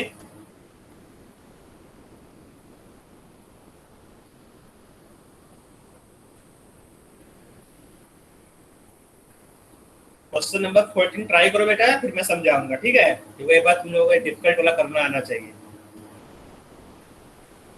तो क्वेश्चन 14 में दोनों का ऑक्सीडेशन नंबर चेंज होगा। मैं ऑक्सीडेशन नंबर लिख दे रहा हूँ तुम्हारे सिंपलिसिटी के लिए थोड़ा सा। ऑक्सीडेशन नंबर आयरन का 2 होगा और कॉपर का यहाँ जो कार्बन है, कार्बन का +3 होगा, ठीक है। यहाँ पर +3 है और कार्बन का +4 होगा। तो वो यहाँ पर है क्या? ये है तुम्हारा आयरन ऑक्जेलेट। जो ऑक्जेलेट आयरन है उसके ऊपर 2 नेगेटिव चार्ज होता है, C2O4 2-। तो अगर C2O4 2- है ना, तो आयरन के ऊपर +2 होगा। C2O4 2- का तुमने ऊपर निकाला है ऑक्स, है ना, तो C2O4 2- है, ये तुमने निकाला है C2O4 2-, ठीक है। ऊपर ट्राई किया है, इसलिए मैंने यहाँ पर लिख दिया, केवल ऑक्सीडेशन नंबर ऊपर लिख दिया। तो C2O4 यहाँ पर +3 होगा, कार्बन का +3 होगा, आयरन का +2। बताओ बेटा, किससे कोई तो बता दो आंसर। सर 3 आ रहा है क्या इसका आंसर? तुम्हारा आंसर 3 आ गया, मेरा तो सही भी आंसर तुम्हारा। हाँ, जिसका भी 3 आया उसका करेक्ट आंसर है, यस ठीक है। सर। तो यहाँ पे तुम निकालोगे टोटल चेंज, बिल्कुल जिस तरह ऊपर वाला क्वेश्चन किया था इस तरह से इसको भी करना है। टोटल चेंज निकाल लो यहाँ पर, टोटल चेंज। तो टोटल चेंज कैसे निकालोगे? चेंज इन आयरन, ठीक है, change in iron plus change in carbon, change in carbon. तो चेंज इन आयरन यहाँ पर आ रहा +2 से +3 में, ठीक है, तो +2 से +3 में गया। और कार्बन में 2 कार्बन है और एक कार्बन बेटा 4 से है ना 3 से 4 में जा रहा है। तो टोटल चेंज निकालोगे 1 + 2 मल्टीप्लाइड बाई 1, तो यहाँ पर आ जाएगा 3, तो आंसर जाएगा 3। तो यहाँ पर आ जाएगा n फैक्टर 3। नोट कर लो इसको बेटा, है ना। तो यहाँ पर इन 2 क्वेश्चन को बेटा अच्छे से एक बार और कर लेना तुम लोग घर पर जाकर। क्वेश्चन नंबर 13 और 14 को 1-2 बार और घर पर जाकर ट्राई कर लेना, इसका स्क्रीनशॉट ले लो। सर 14 में सर आयरन का अगर ऑक्सीडेशन नंबर नहीं दिया होता सर, फिर कैसे निकालते? बेटा तुम बता दिया ना बेटा, जो ऑक्सीडेट आयन है ना, जिसका हमने सल्फेट कहा, जिस सल्फेट के ऊपर कितना चार्ज होता है? सल्फेट के ऊपर 2 नंबर चार्ज होता है ना। उसका जो C2O4 होता है, C2O4, तो इसके ऊपर 2 नेगेटिव चार्ज होता है, 2 नेगेटिव चार्ज। तो अगर यहाँ पे 2 नेगेटिव चार्ज है तो आयरन के ऊपर क्या होगा? +2, 2 पॉजिटिव चार्ज, ठीक है। यस तो सर। ये मालूम होना चाहिए कि ऑक्सीडेट का आयन के ऊपर C2O4 के ऊपर कितना नेगेटिव चार्ज, ये मालूम होना चाहिए, ठीक है। यस अभी सर। तुम्हें बाद में, अगर अभी नहीं मालूम चल रहा है तो बाद में मालूम हो जाएगा, ठीक, कोई डरने वाली बात नहीं है, अभी बहुत टाइम ओके है। सर।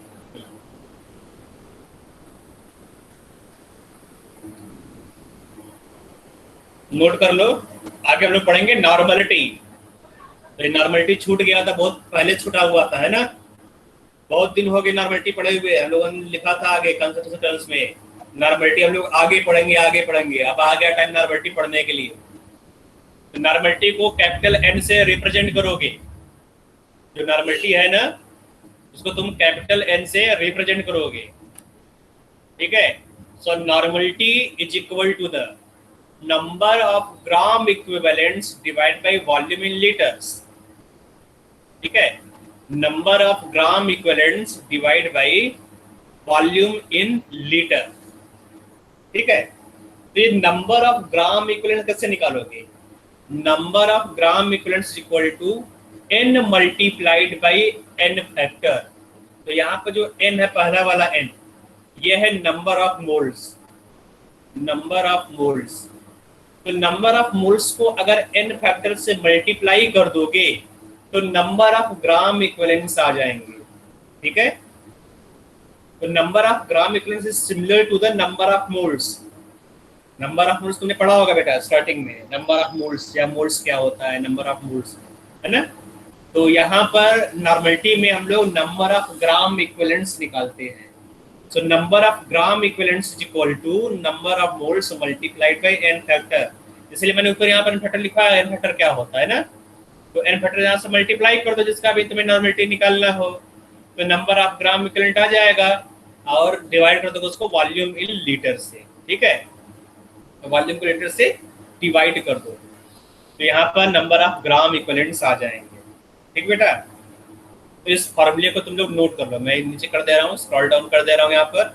इस फार्मूले को नोट कर लो, बहुत इंपॉर्टेंट फार्मूला है।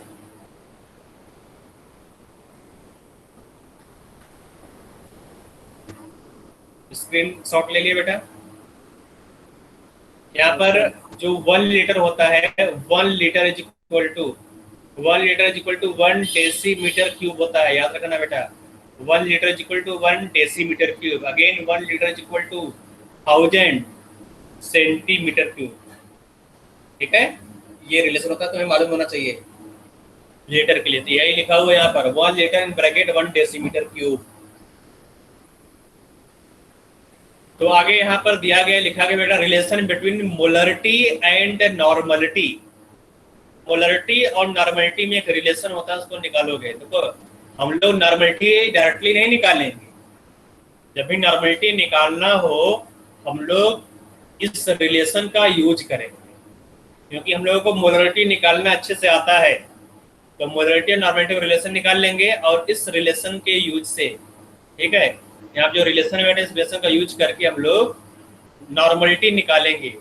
तो रिलेशन क्या है यहाँ पर, molarity is equal, normality is equal to, normality n is equal to molarity multiplied by n factor.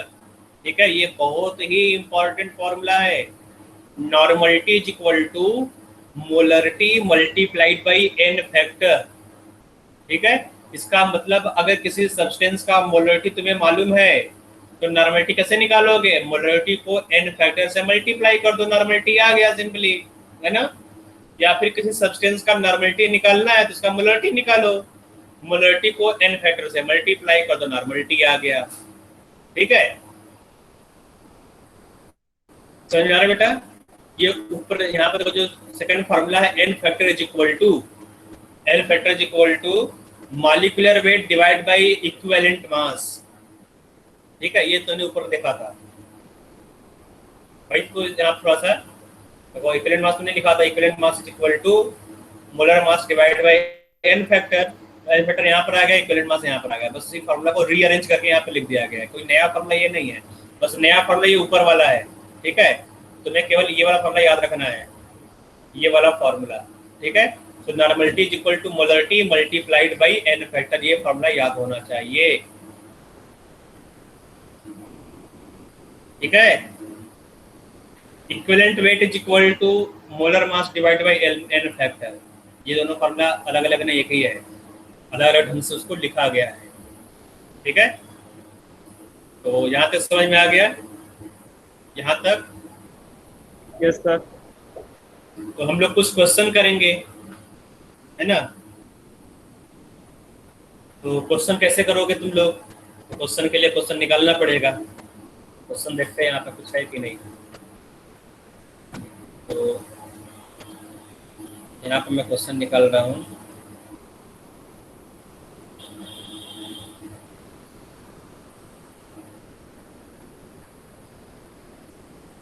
कौन सा क्वेश्चन है?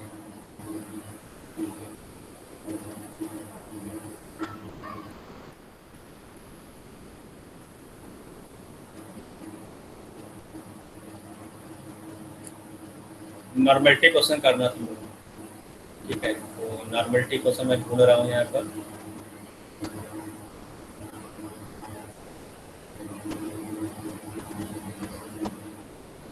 तो क्वेश्चन तो है नहीं नॉर्मलिटी का, तो एक भी क्वेश्चन नहीं मिला नॉर्मलिटी का, गड़बड़ हो गया मामला।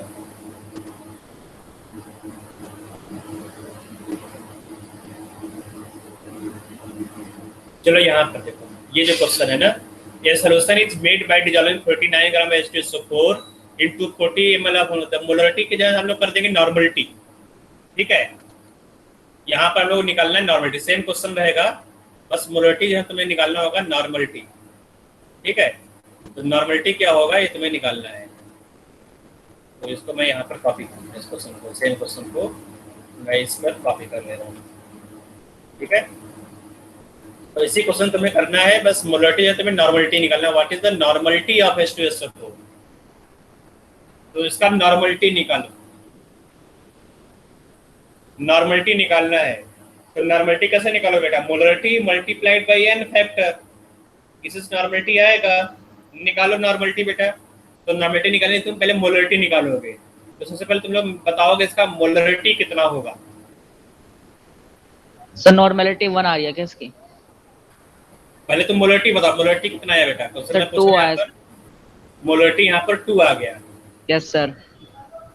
बाकी लोग भी बताओ, इसका आंसर तो मुझे सही नहीं लग रहा है मोलरिटी नॉर्मलिटी का। नॉर्मलिटी बाकी लोग बताओ बेटा। देखो मोलरिटी फॉर्मूला क्या है? Number of moles divide by volume in litre. ठीक है यस सर। तो नंबर ऑफ मोल्स कैसे निकालोगे? Given mass divide by molar मास, ये नंबर ऑफ मोल्स हो गया, डिवाइडेड वॉल्यूम इन लीटर।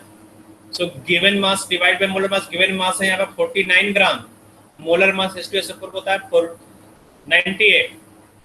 ठीक है, 49 divide by 98 divide by volume in litre. Sir 2 आ रही है मोलरिटी। हाँ, तो वॉल्यूम यहाँ दिया गया है 250 ml, तो इसको तुम लीटर में कन्वर्ट कर लो। ठीक है, तो यहाँ पर 2 आ जाएगा, मोलरिटी यहाँ पर 2 आ गया। Yes sir. मोलरिटी अब तो 2 आ गया, तो नॉर्मलिटी निकालना है। Normality is equal to n factor multiplied by molarity. जो H2SO4 है वो है क्या बेटा? एसिड है या बेस है या सॉल्ट है या फिर ऑक्सीडाइजिंग एजेंट है? क्या है? सर एसिड है सर। ऐसे ये एसिड है है ना। तो एसिड तुम क्या देखते हो कि कितना H प्लस, हाँ कितना H प्लस दे रहा सॉल्वेंट में यहाँ पर, है ना। तो जो H2SO4 है सोल्यूशन में 2 H प्लस देगा, तो n फैक्टर कितना होगा इसका 2। दो।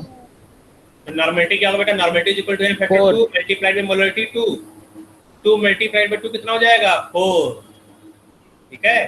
यस अब सर। करेक्ट कर लो अपना आंसर बेटा, जिसने भी गलत बोला है। Yes sir. तो यहाँ पर आंसर आ जाएगा 4।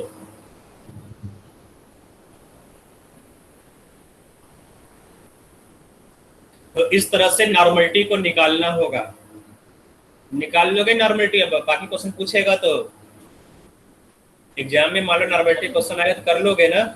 Yes sir. Okay yes sir. आगे आते हैं। आगे है फॉर्मूला ऑफ डाइल्यूशन, ठीक है। कि अगर सॉल्यूशन को डाइल्यूट करोगे, सॉल्यूशन को तुम डाइल्यूट कर रहे हो, डाइल्यूट मतलब क्या होता है बेटा, डाइल्यूशन का मतलब क्या होता है, यहाँ लिखा है डाइल्यूशन। तो वाटर ऐड करना सर एसिड। डाइल्यूट का मतलब होता है सॉल्यूशन में सॉल्वेंट को ऐड कर देना। अगर तुम सॉल्वेंट को और ऐड कर दे रहे हो तो जो सॉल्यूशन क्या होगा, डाइल्यूट हो जाएगा, है ना। सॉल्यूशन मतलब एडिशन ऑफ सॉल्वेंट। अगर तुम्हारा सॉल्वेंट वाटर है तो वाटर ऐड कर दो, ठीक है। तो अगर तुमने एसिड का सॉल्यूशन बनाया, एसिड बेस का, उसमें तुमने वाटर डाल दिया तो क्या बोलोगे, वो सॉल्यूशन क्या हो गया, डाइल्यूट हो गया।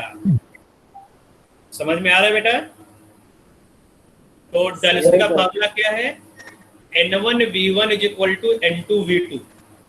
N1 क्या है यहाँ पर, बिफोर डाइल्यूशन नॉर्मलिटी। V1 क्या है बेटा, बिफोर डाइल्यूशन वॉल्यूम, ठीक है। तो डाइल्यूशन से पहले तुमने यहाँ पर इस साइड लिखा है बिफोर डाइल्यूशन, ये है आफ्टर डाइल्यूशन। तो डाइल्यूट होने के बाद नॉर्मलिटी क्या होगा, डाइल्यूट करने के बाद टोटल वॉल्यूम क्या होगा, ये तुमने राइट हैंड साइड में लिखा है। समझ में आ रहा है बेटा क्वेश्चन, सॉरी ये पॉइंट समझ में आ रहा है। Yes sir. तो ये फॉर्मूला याद रखना। इसी तरह से मान लो, है ना, मोलरिटी है, तो while diluting solution from the concentration of another. तो अगर यहाँ पर मोलरिटी है तो मोलरिटी कैसे डाइल्यूट करोगे, यहाँ पे फॉर्मूला क्या होगा मोलरिटी के लिए, M1V1 is equal to M2V2। अगर मोलरिटी है तो क्या होगा, डाइल्यूट करने से पहले मोलरिटी और डाइल्यूट करने के बाद मोलरिटी क्या होगा तुम लिखोगे, ठीक है। Before dilution molarity, after dilution molarity. Normality अगर है तो before dilution normality multiplied by volume, और after dilution normality multiplied by volume.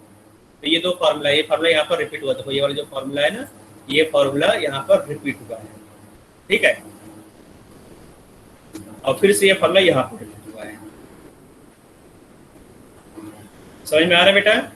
तो अब हम लोग कुछ क्वेश्चन को करेंगे डाइल्यूशन वाला, ये मिक्सिंग वाला क्वेश्चन करेंगे बाद में मिक्सिंग का, पहले डाइल्यूशन का क्वेश्चन कर लेते हैं, ठीक है। तो अब यहाँ पर क्या किया बेटा, यहाँ पर सॉल्यूशन बनाया, है ना। तो molarity of the solution is, तो यहाँ पे नॉर्मलिटी निकाला था, नॉर्मलिटी ऑफ सॉल्यूशन। तो नॉर्मलिटी में निकाल लिया था, what is the normality of solution, ठीक है। ये था नॉर्मलिटी, ठीक है। सॉल्यूशन इज, तो इसको निकाल लिया। यहाँ पर जो बी पार्ट है, बी पार्ट निकालेंगे हम लोग, है ना। जो बी पार्ट है, बी पार्ट में हम लोग निकालेंगे इसका कैलकुलेट, कैलकुलेट, ठीक है, ठीक है सर, सही समझना, यहाँ पर गड़बड़ हो गया स्पेलिंग यहाँ, ठीक। Calculate, calculate the final, calculate the final, final normality, normal, ये नॉर्मलिटी लिखा हुआ है, नॉर्मलिटी मैं यहाँ पर टाइप कर, normality of solution by addition of 250 ml, नहीं 500 ml ले रहा हूँ, ठीक है, 500 ml वाटर। तो अब तुमने क्या किया बेटा, जो तुम्हारा सॉल्यूशन बना है उसमें 500 ml वाटर डाल दिया, तुमने सॉल्यूशन बनाया यहाँ पर, इसका तुमने नॉर्मलिटी निकाल लिया, नॉर्मलिटी यहाँ पर आ गया 4। अब तुमने इसमें क्या किया बेटा, यहाँ तुमने डाल दिया 500 ml वाटर, ठीक है। यहाँ पर वाटर डाल दिया तो अब नॉर्मलिटी क्या होगा ये पूछ रहा है क्वेश्चन में। ठीक है, क्वेश्चन समझ में आ रहा है? Yes sir. Yes sir. तुमने नॉर्मलिटी निकाली, यहाँ पर 4 आ गया है, फर्स्ट पार्ट में 4 आ गया। ठीक है, अब तुमने यहाँ पर 500 ml वाटर डाल दिया। वाटर डालने के बाद नॉर्मलिटी क्या होगा ये पूछ रहा है। तो कैसे करोगे, यहाँ पर फॉर्मूला का यूज करना होगा। ठीक है, तो फॉर्मूला क्या है, यहाँ पर फॉर्मूला तुमने लिखा है N1V1 = N2V2, है ना। तो डायल्यूशन से पहले नॉर्मलिटी मल्टीप्लाई डायल्यूशन से पहले volume is equal to before dilution after dilution normality multiplied by after dilution volume. तो डायल्यूशन से पहले नॉर्मलिटी कितना था बेटा, 4, मतलब वाटर डालने से पहले नॉर्मलिटी कितना था, 4 था। और वाटर डालने से पहले तुमने वॉल्यूम कितना लिया, देखो वॉल्यूम कितना था सोल्यूशन का, देखो यहाँ पर वॉल्यूम 250 ml वॉल्यूम था। ठीक है, तो वॉल्यूम हो गया यहाँ पर 250 ml। ठीक है, इज इक्वल टू डाइल्यूट करने के बाद नॉर्मलिटी क्या है तुम्हें निकालना है, और डाइल्यूट करने के बाद वॉल्यूम क्या होगा तुम्हें निकालना बेटा, है ना। तो V2 क्या होगा, V2 तुम्हारा फाइनल वॉल्यूम, फाइनल वॉल्यूम होगा 500 ml प्लस 250 ml। देखो 250 ml पहले जो तुमने जहां पे तुमने वाटर डाला बेटा इसमें पहले से ही तो था सोल्यूशन यहाँ पर, है ना। तो 250 ml पहले से था और तुमने 500 ml वाटर अलग से डाल दिया, तो जो वॉल्यूम में बढ़ जाएगा सोल्यूशन का, जो टोटल वॉल्यूम है कितना हो जाएगा 250 plus 500 that is equal to 750, हो जाएगा 750। ठीक है, तो नॉर्मलिटी N2 निकालना है, so N2 is equal to 4 multiplied by 250 divide by 750, है ना। तो यहाँ पर 1/3 हो जाएगा, तो 4/3 आ जाएगा। तो क्या हो जाएगा बेटा सोल्यूशन यहाँ पर नॉर्मलिटी 4/3, तो आंसर आ जाएगा 4/3। समझ में आ रहा सबको? Yes sir. Yes yes sir. Sir. Note कर लो इसको। अभी एक क्वेश्चन और दे रहे हैं मिक्सिंग वाला।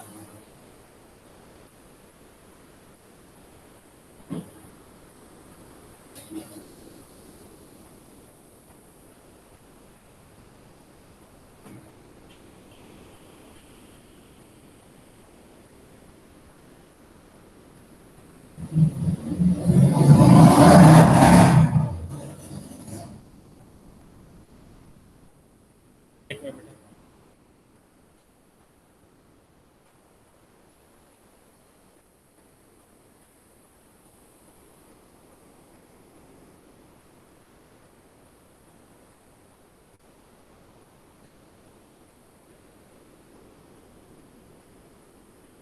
हाँ, तो नोट हो गया, स्क्रीनशॉट ले लिया होगा। आगे हम लोग देखेंगे मिक्सिंग। ठीक है, 2-3 सोल्यूशन तुमने मिक्स कर दिया तो क्या होगा नॉर्मलिटी, कोई कहीं जाएगा नहीं। ठीक है, तो मिक्सिंग ऑफ सोल्यूशन। तो अब यहाँ पे मिक्सिंग कैसे निकालोगे बेटा, so mixing of solution normality, normality is equal to, तुमने 3 सोल्यूशन, देखो मैं यहाँ बता दे रहा हूँ। ठीक है, यहाँ पे समझ में नहीं आएगा क्योंकि यहाँ पे स्पेस कम है, मैं इस स्लाइड बता दे रहा हूँ।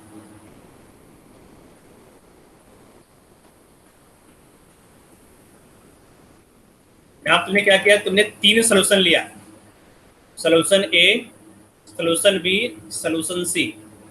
तो सोल्यूशन ए है बेटा, इसका नॉर्मलिटी N1 है और इसका वॉल्यूम तुमने V1 लिया। सोल्यूशन बी का नॉर्मलिटी N2 था, इसका वॉल्यूम V2 लिया। सोल्यूशन सी का नॉर्मलिटी N3 था, इसका वॉल्यूम तुमने क्या लिया बेटा V3 लिया। ठीक है, तो तीनों सोल्यूशन को तुमने क्या किया, मिक्स कर दिया। तुमने बीकर लिया, इसमें तीनों को डाल दिया। ठीक है, तीनों सोल्यूशन को ऐड कर दिया। तो ऐड करने के बाद जो नॉर्मलिटी आ रहा है वो नॉर्मलिटी N है। ठीक है, तो ये नॉर्मलिटी तुम्हें निकालना है कि ऐड करने के बाद, एडिशन के बाद नॉर्मलिटी कितना होगा। तो नॉर्मलिटी कैसे निकालोगे, normality after addition is equal to N1 multiplied by V1 plus N2 multiplied by V2 plus N3 multiplied by V3 divide by total volume. Total volume कितना होगा यहाँ पर, डिवाइड बाई होगा यहाँ पर total volume of solution, total volume of solution. ठीक है, तो टोटल वॉल्यूम यहाँ पे कितना होगा N1 multiplied by V1 plus N2 multiplied by V2 plus N3 multiplied by V3 divide by V1 plus V2 plus V3। ठीक है, तो ये टोटल वॉल्यूम जगह ये तुम्हारा हो जाएगा नॉर्मलिटी। अगर मोलरिटी का क्वेश्चन पूछ रहा है, मोलरिटी पूछ रहा है, तो जहां पर नॉर्मलिटी है वहां पर मोलरिटी यूज कर लो। ठीक है, M1 multiplied by V1 plus M2 multiplied by V2 plus M3 multiplied by V3 divide by V1 plus V2 plus V3। तो अगर मोलरिटी पूछ रहा है तो मोलरिटी के लिए हम लोग M रख लेंगे। अगर नॉर्मलिटी का क्वेश्चन है तो नॉर्मलिटी के लिए हम लोग N1 N2 और N3 का यूज करेंगे। ठीक है, तो ये फार्मूला समझ में आ रहा है बेटा? फार्मूला फार्मूला सबको समझ में आ गया? ओके, तो अगर फार्मूला समझ में आ गया हम लोग क्वेश्चन को भी कर लेंगे। ठीक है, तो फार्मूला यहाँ पर है, इसको नोट करो। यहाँ पर जो फार्मूला है ये दिया गया है। ठीक है, स्टार बनाकर फार्मूला को लिखा गया है। इस फार्मूले को यहाँ से नोट कर लो।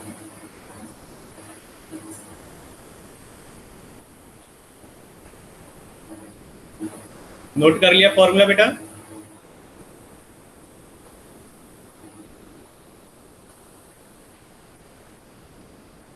नोट हो गया? Yes sir. ओके,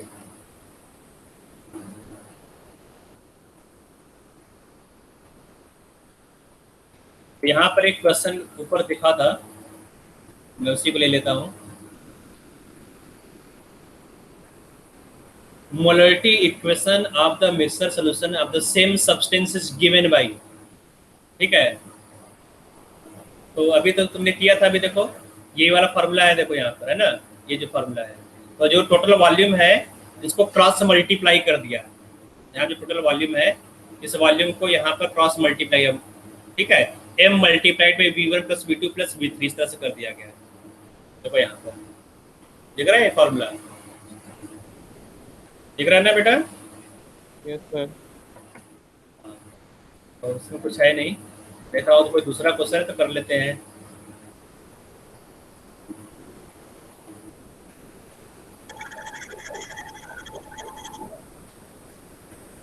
तो 5 कर दें। यहाँ देखो बेटा, the volume of water must be added, इस क्वेश्चन को करो, क्वेश्चन नंबर 5 को। ठीक है, क्वेश्चन नंबर 5, ये मिक्सिंग का फॉर्मूला नहीं है, डाइल्यूशन का फॉर्मूला क्वेश्चन करना है। ठीक है, मिक्सिंग का नहीं है, एक मिनट, ये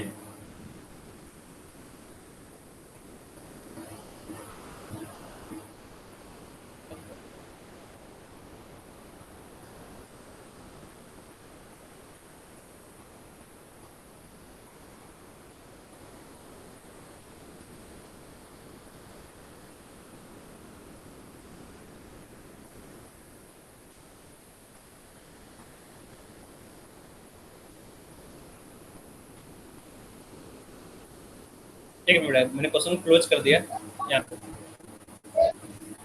ये क्वेश्चन यहाँ पर है बेटा, देखते रहो।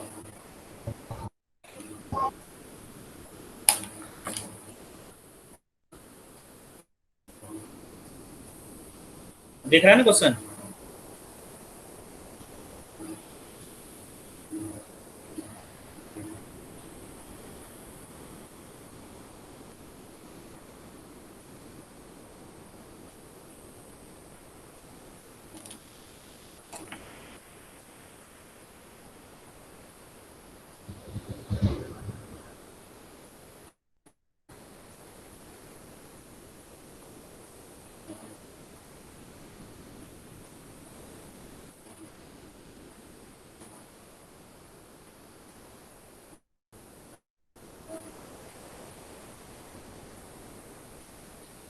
ओके, आई होप सबने कर लिया होगा, ट्राई तो किया ही होगा, तो ट्राई करूं मैं। The volume of water must be added to a mixer of, ठीक है, to a mixer of 250 ml, 250 ml of 0.6 molar HCl, ठीक है, and 0.2 molar of HCl, 750 ml of 0.2 molar HCl। ठीक है। इन दोनों को मिक्स किया गया, मिक्स करने के बाद यहाँ पर वाटर भी डाला गया, वाटर H2O, ठीक है। वाटर भी डाल दिया गया। मानते हैं जो वाटर है, वाटर का वॉल्यूम यहाँ पर V1 है, ठीक है। वाटर का वॉल्यूम यहाँ पर V1 है। तो डालने के बाद जो सोल्यूशन बन रहा है उसका मोलरिटी है 0.25 मोलर, ठीक है। क्वेश्चन समझ में आ रहा है? फिर नहीं आ रहा। देखो यहाँ पर HCl का 2 सोल्यूशन दिया गया, ठीक है। जो फर्स्ट सोल्यूशन HCl का वो 250 ml लिया गया और इसका मोलरिटी है 0.6 मोलर, ठीक है। ये फर्स्ट सोल्यूशन है HCl का। सेकंड सोल्यूशन लिया गया 750 ml ऑफ HCl और इसका मोलरिटी है 0.2 मोलर। ये दोनों समझ में आ रहा है बेटा? 2 HCl को लिया गया है ना, और इसमें वाटर भी डाला गया, ठीक है। वाटर का जो वॉल्यूम है V1 है, तो यहाँ पर कोई मोलरिटी होगा नहीं वाटर का, वाटर को तुमने डाल दिया, ठीक है। तो इन सबको डालकर यहाँ पर फाइनल सोल्यूशन बनाया गया। जो फाइनल सोल्यूशन है उसका मोलरिटी दिया गया है 0.25 मोलर, ठीक है। तो यहाँ पर 3 चीजों को मिक्स किया गया, ठीक है। यहाँ पे HCl 0.6 मोलर, HCl 0.2 मोलर और वाटर, तीनों को मिक्स करने के बाद जो सोल्यूशन है उसका मोलरिटी पूछ रहा है। तो यहाँ फॉर्मूला लगा लेंगे, मोलरिटी इज इक्वल टू, है ना। तो यहाँ फॉर्मूला क्या होगा बेटा? M1V1 plus M2V2 divide by total volume, ठीक है। टोटल वॉल्यूम ये तुम्हारा मोलरिटी होगा, ठीक है।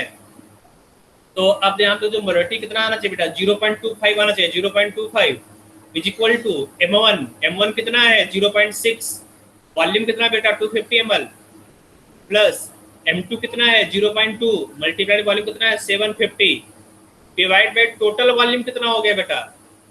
टोटल वॉल्यूम देखो यहाँ पर 750 plus V1 1000 ml plus V1 ml, तो ये हो जाएगा तुम्हारा टोटल वॉल्यूम, ठीक है। अब इसको सॉल्व करोगे तो सॉल्व करोगे यहाँ पर जाएगा 0.25 मल्टीप्लाइड बाई 1000 प्लस V1, ठीक है, is equal to 250 multiplied by 6, ठीक है। तो हो जाएगा यहाँ पर 225 मल्टीप्लाइड बाई 6 प्लस, है ना, ये 0.2 है मल्टीप्लाइड बाई 750, तो यह हो जाएगा यहाँ पर, ठीक बेटा। इस तरह से करोगे तो यहाँ पर जाएगा 250 मल्टीप्लाइड बाई 300 हो जा रहा है, यस सर 300, और यहाँ पर जाएगा 0.25, तो 0.25 से मल्टीप्लाई कर दोगे, मतलब 4 से मल्टीप्लाई कर दोगे, तो 1000 plus V1 is equal to 300 multiplied by 4, that is equal to 1200। तो V1 यहाँ पर आ जाएगा 200, सॉल्व करने पर आएगा, ऐसे नहीं आ जाएगा, सॉल्व करने करोगे यहाँ पर, तो V1 is equal to 200 ml आ जाएगा, ठीक है। मतलब कितना वाटर ऐड किया तुमने यहाँ पर? V1 is equal to 200 ml, ठीक है। तो नेक्स्ट क्लास में आगे पढ़ेंगे हम लोग। नेक्स्ट क्लास में थोड़ा सा देखेंगे टाइट्रेशन क्या होता है, इसका स्क्रीनशॉट ले लो। अगर इस तरह से क्वेश्चन बेटा टेस्ट में पूछ दूं मैं तो कर लोगे ना? सर पेपर में सर यहीं तक आएगा ना, मतलब इसी जहाँ तक आपने मतलब कराया? कंसंट्रेशन आएगा यहाँ पर, ठीक है। कंसंट्रेशन देखो नॉर्मलिटी भी है, जितना भी कंसंट्रेशन आएगा, लेकिन वो नहीं आएगा बेटा, जो स्टोइचियोमेट्री है, स्टोइचियोमेट्री नहीं आएगा। ओके सर, स्टोइचियोमेट्री नहीं आएगा, पूरा आएगा, बस स्टोइचियोमेट्री नहीं आएगा, यस सर, मतलब ग्रेविमेट्रिक एनालिसिस नहीं आएगा, यस ठीक सर। है। तो नेक्स्ट क्लास में हम लोग आगे पढ़ेंगे, आगे हम लोग पढ़ना है टाइट्रेशन, फिर उसके बाद हम लोग जो एनसीईआरटी में आगे वाला जो है, जो कुछ फर्स्ट सेकंड थर्ड पेज जो दिया गया है, law of chemical combination method क्या होता है, डाल्टन एटॉमिक थ्योरी क्या होता है, ये 1-2 क्लास का है, ठीक है। तो 2 क्लास में पूरा कंप्लीट हो जाएगा। तो नेक्स्ट 2 क्लास में सम बेसिक कॉन्सेप्ट कंप्लीट हो जाएगा, फिर हम लोग न्यू चैप्टर स्टार्ट करेंगे, स्ट्रक्चर ऑफ एटम, ठीक है बेटा। तो 2 क्लासेस में और लगेगा, तो 2 क्लास में matter, law of chemical combination, Dalton theory, unit of measurement, percentage of SO3, ये सब पूरा कंप्लीट कर दूंगा मैं। तो हम लोगों को अच्छे से बेटा तैयारी करना चाहिए टेस्ट के लिए, ठीक है। और जो भी क्वेश्चन आ जाए बेटा उसको तुम लोग नोट कर लेना, ठीक है, क्वेश्चन तुम लोग नोट कर लेना कि कौन क्वेश्चन आ रहा है, कौन क्वेश्चन समझ में नहीं आ रहा है, उसको नोट कर लेना पेन से क्वेश्चन नंबर, ठीक है।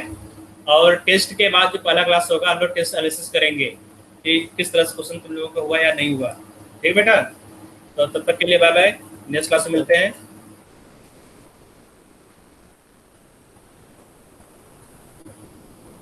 तो किसी को कोई डाउट है तो पूछ सकते हो।